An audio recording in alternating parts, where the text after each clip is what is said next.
Welcome back to Manotick Stringworks. So today on the workbench, in this really cool hard shell case, we have an equally cool guitar. Let's pull that away. Nice. So this is a Hagstrom model HL550 Hollowbody. We'll call it a jazz guitar, right? Really pretty. Love that headstock. And this tailpiece.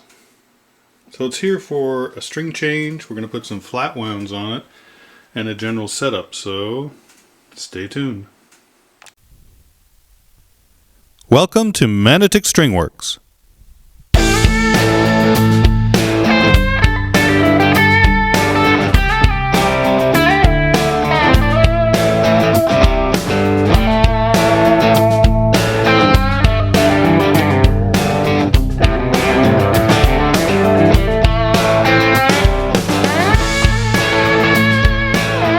Please remember to like and subscribe and hit that notification bell for more video content. So before we get started with this really nice guitar, I'm gonna do a shameless plug here for these string gauges that I've got on sale now. So on my website and in the link in the description below, have a look. Should be some in stock right now. So some of you might be familiar with these guitars. So this is a Hagstrom Hollowbody, I'll call it a jazz guitar. And it's a true hollow body, so when you look inside, it might be hard to see. There's no sound block that runs fully down the middle here. There's just, I guess you call it a tone block post.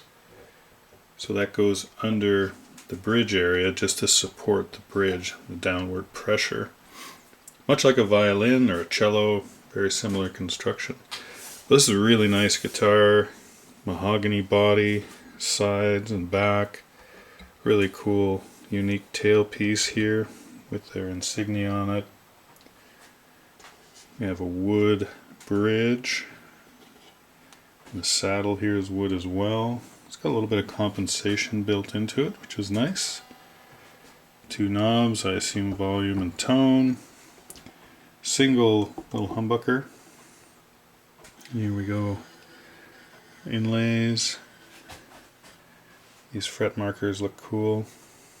I like those. Pretty wide frets on here. Probably medium jumbo, maybe jumbo frets. They could use a cleaning. I really like their headstock. Look at that. I'm a fan of big headstocks on guitars like this. Really balances out the guitar. Really nice. The Fleur de Lis HL550. Pretty cool. Let's have a quick look at the back. So there we go. The tuners are stamped Hagstrom and full mahogany neck and body. And you can see, I think, in the reflection of the belly in the back of this. Very nice. Pretty thick too. Looks to be about 3.5, maybe 4 inches. So if you're familiar with this guitar, you've seen it before, you're probably asking yourself, hey, that's new. Controls mounted on the body because they're supposed to be on the pickguard. And here's the pickguard. So this pickguard normally would rest right about there, and these controls would be in there. That's the hole for a mounting screw and bracket. There's another one here. But a previous owner, I guess, decided they didn't want the pickguard and they put the controls on the body. And you know what, to be fair, I kind of like that better. Here, let's have a good look at it. You tell me what you think in the comments, because I think that looks better than having it on the pickguard. Certainly won't get in the way as much when you're strumming, I would think. So pretty clean look. So the owner has asked me to put flat wound strings, so we've got a set of 10 to 48 extra light gauge flat wounds from D'Addario. We're going to take these strings off. We're going to give these frets a little clean, a light polish, clean up the fretboard, check the setup. Alright, let's get started. Well, it's always a good idea to start off with initial measurements, see where we are with the guitar, how it sits. The owner was pretty happy with how it was playing, so let's check it out. Start with the neck relief, so capo on the first fret, and somewhere between 10 and 12 thousandths, but I would say 10 thousandths on a feeler gauge is probably what we're looking at. So I'm going to fret down here around the 21st fret near the body and check at the 7th fret. That's nice. It's just touching the 10 thousandths feeler gauge, so neck relief looks okay. Let's check the string height.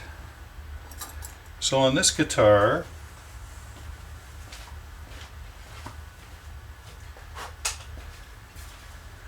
I'm assuming the scale length is Gibson. I don't remember by heart I should say, but let me check.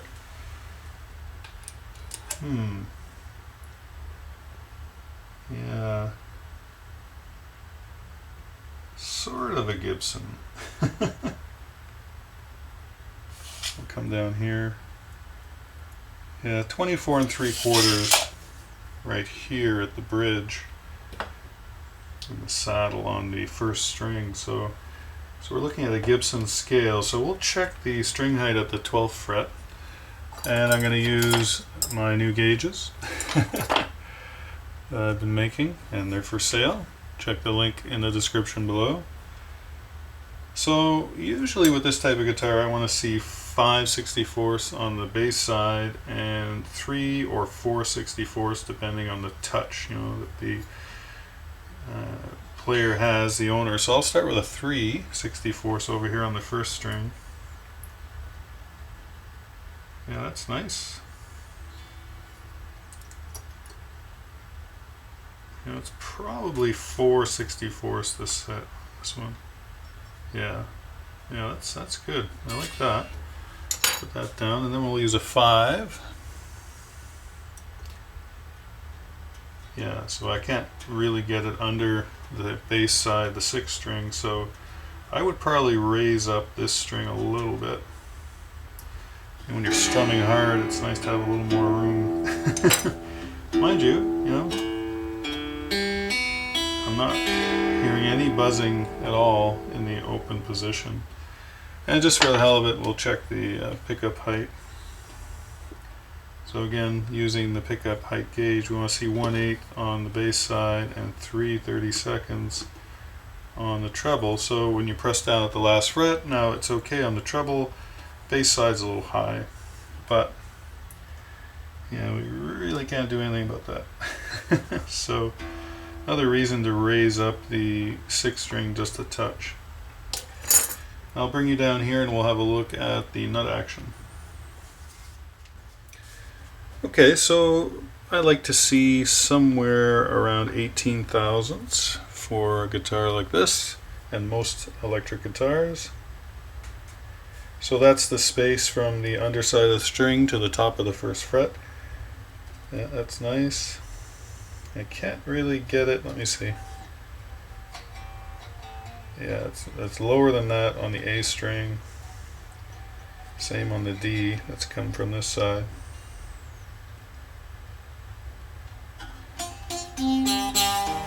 So that string action's pretty low. It's probably around 16. Now I don't have a 16th handy, 16 thousandths I should say, but that's a little lower than I would like it normally. But again, in the open position, if there's no buzzing, then it means it's fine. So I don't think we'll have to adjust the nut with the new strings. One last thing I want to check is the gauge of strings that's on here right now versus what we're going to be putting on it.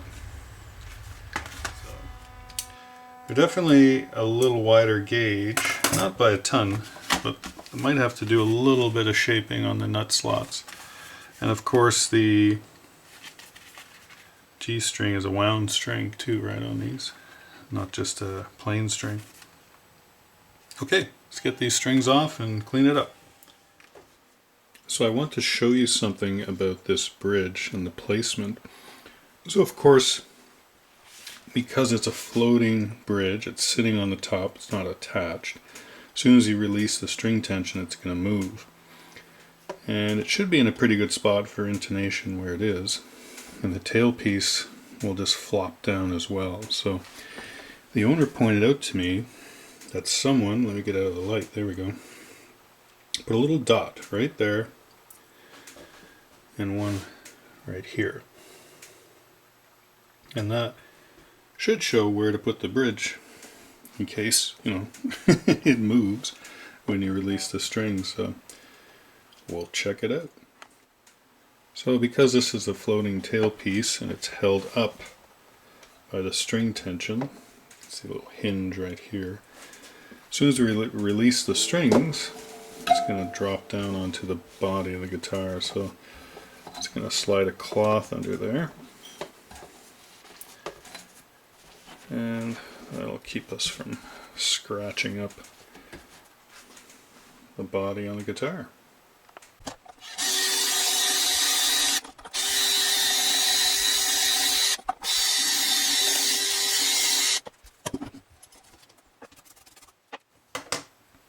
Okay, well, strings are coming out and the bridge is loose.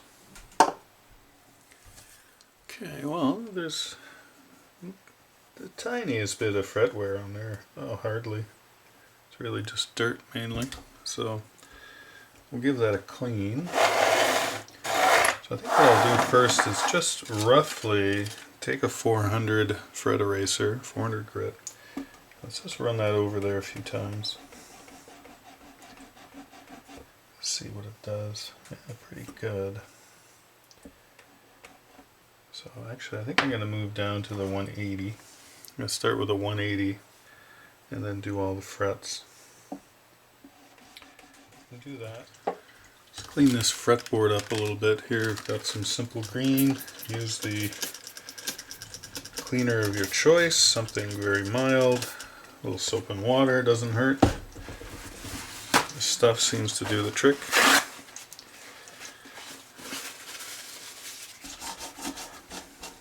I'm going to use a little bit of steel wool, so 4/0 steel wool and this little protective fretboard device.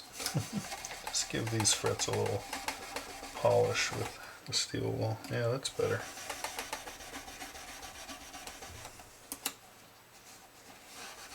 Nothing high tech here. Okay, so I think that's looking a lot shinier, eh? It looks better.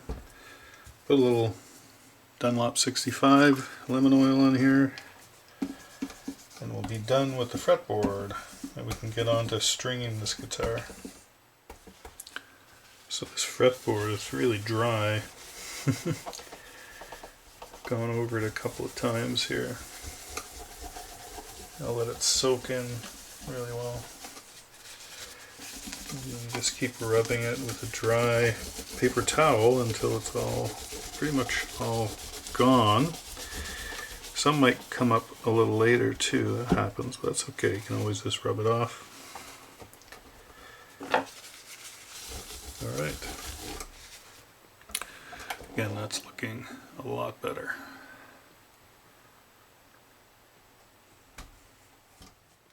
So let's have a look at this tailpiece while it's off. You can see underneath you've got this flange here with these slots where the ball ends go in. It's almost like a little claw. So you can see it floats around. So it's really, you know, dependent on the string tension. So we'll just do one string at a time. I'm going to put the bridge about where it goes. Using those little dot markers, actually, I think it was like that, right? Yeah. So we'll get the bridge to where it should be-ish. So if you're not familiar with flat-wound strings, so you still have a steel core, but that's wrapped, I think it's with this nylon wrap, so they're super smooth. And bass strings, I like playing flat wounds on my P bass.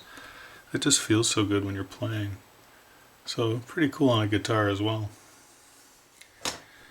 Yeah, so this is where you probably want another set of hands, right? Gotta get that ball end in there, over your bridge, and then through your post hole. So I don't have any fancy tricks for this one. Kind of hoping that it all stays in place. There we go. So right about there. So with these floating bridges, it's important to do both E strings first. That way it prevents the bridge from wandering around too much, which it still will try and do, just to confound you. But put each on first, the E, first and sixth string, then things will stay in place, hopefully. Alright, so we're all strung up here, and I did do that luthier's knot or safety stringing, lots of different names I've heard. You know, it doesn't hurt. I don't see what it could hurt. To be honest, I've just never seen a benefit to it, so if you string it properly, run it through the post, and then run all your windings down, there's always going to be enough tension. But like I said, this can hurt, right? And that's what was on the guitar, so I'll do it the same way. Alright, so I've got it strung up, sort of close to in tune, but not full tension. But I did notice right up here at the nut, thinking that G string right here is not sitting in the nut slot deep enough. Might be hard to see the camera, but you can see how these ones are sitting in there a little better. They're not moving. This one I'm a little worried that under full tension this G string's going to want to just pop out. Maybe the E string too. Yeah, we're not at full tension there. But because it's in a straighter line, there's less of a problem. And if you run your finger over the top, you should have about a little less than half of the string. So that's actually seated okay. That's good. This one I can really feel it, right? The G, it's really sticking out. This one's good. That one's good. And the E string is good too. And again, I'm not too worried about the E because again, it's in a straight line.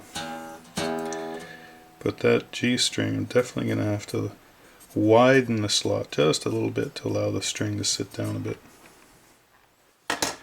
Okay, so I'm just going to loosen off this G string a bit.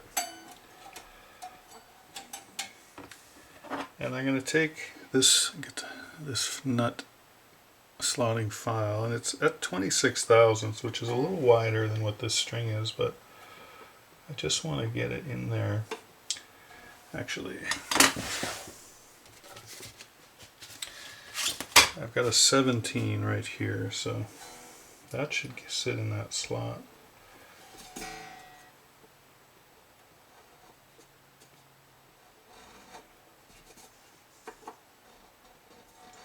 So that width, so I'm going to try and get that slot open. Of course, we will angle it back as well every time. Trying to go to the tuner a bit as well.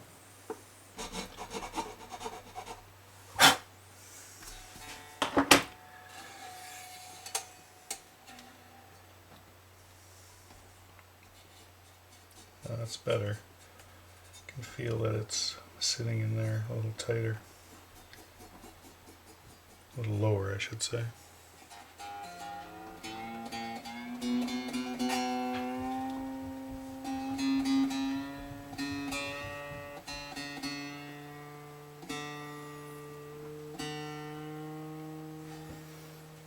Alright, that's a lot better. Okay. Alright, so I've left the guitar sit for a few hours, tuned it up, and sounds good. Check the action here. So 4/64 at the 12th fret would be good. You can do 5 and 3 I kind of like 4 all the time at this speed, a little more consistent. Again, a little higher on the 6th string. The bass side is good.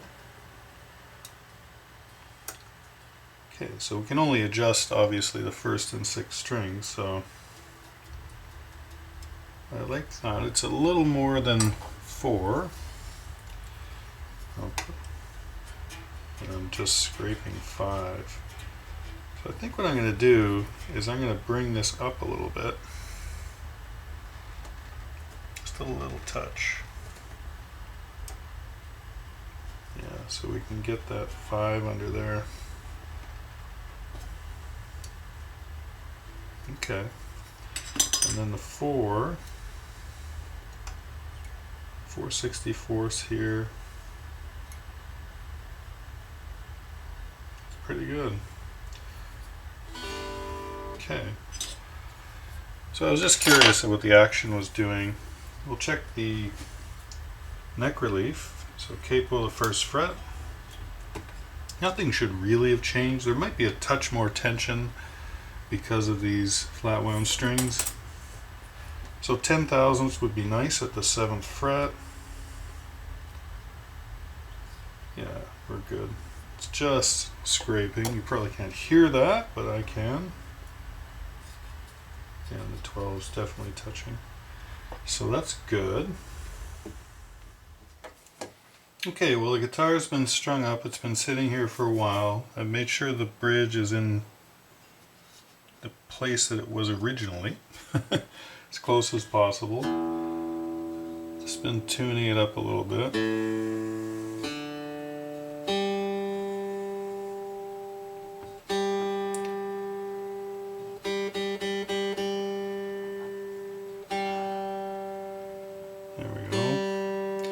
I just wanted to check the intonation.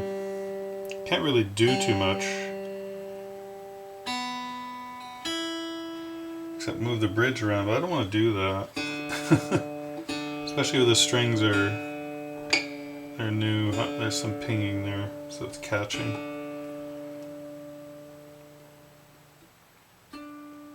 No, that's nice. The A string, the D string is good. The A string's a little flat, tuned flat a bit. Yeah. A little flat. E's pretty good. B's not bad.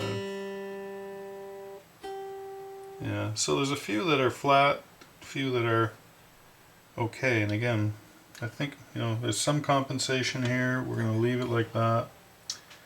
And I'll talk with the owner, and then, once the strings have settled in for a while, it might, sort of fix itself a little bit, the intonation. So I'll keep stretching these strings, retuning, and I think we're going to be pretty much done with this.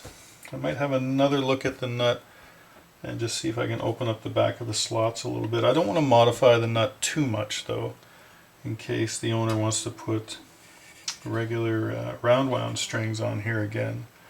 So I think we'll live with that for a little while. I will put some lubrication up there though. So I am going to lubricate the nut. I found that the strings, some of the strings are pinging a little bit. The D string and the G, of course. That's pretty normal. Now these flat wounds are a little wider gauge. Like I said, I don't want to modify the nut too much. So we're going to try just some lube first of all. So this is the Dario friction remover, lubricant.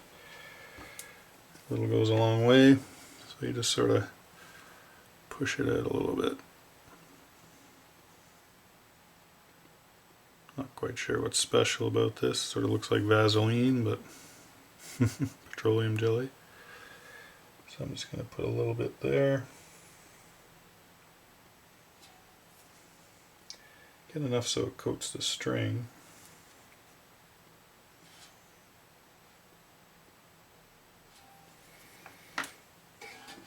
That string back in there. I'll detune it a little bit and then get it back up to pitch. That string rides through the lube.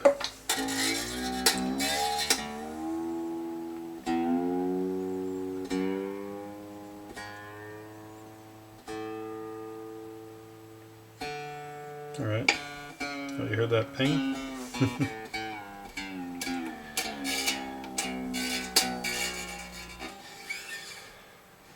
Yeah, we'll do that here on the D. So the D and G are notorious for that kind of thing on the 3+3 headstocks.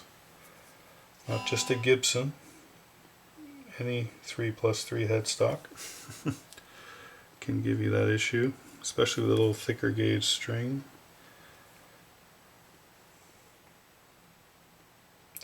Again, I don't want to modify the nut too much because the owner might decide to put round wounds back on. Okay, let's tighten that up.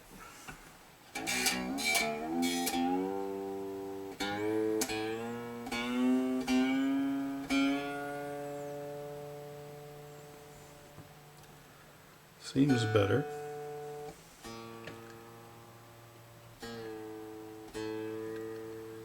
Alright, well I'm going to do them all so that they all have some lubrication. Okay, well I'm going to call this one done. So what did we do? So this nice Hagstrom HL550, we put flatwound strings on it, we cleaned and lightly polished the frets, conditioned the fretboard, and just gave it a good once over. I think it's set up really nicely. We're right around 5/64 here on the bass string, 4/64 on the treble, first string. The intonation is okay, but there's really not much I can do about that. And the first fret action is very good. It's very low. There's no buzzing or anything like that. So overall, really nice guitar, real jazzy guitar. So yeah, I'll give the owner a call, tell him it's ready to pick up, and hopefully he'll enjoy it for a long time. So thanks for watching. We'll see you in the next one. Bye for now.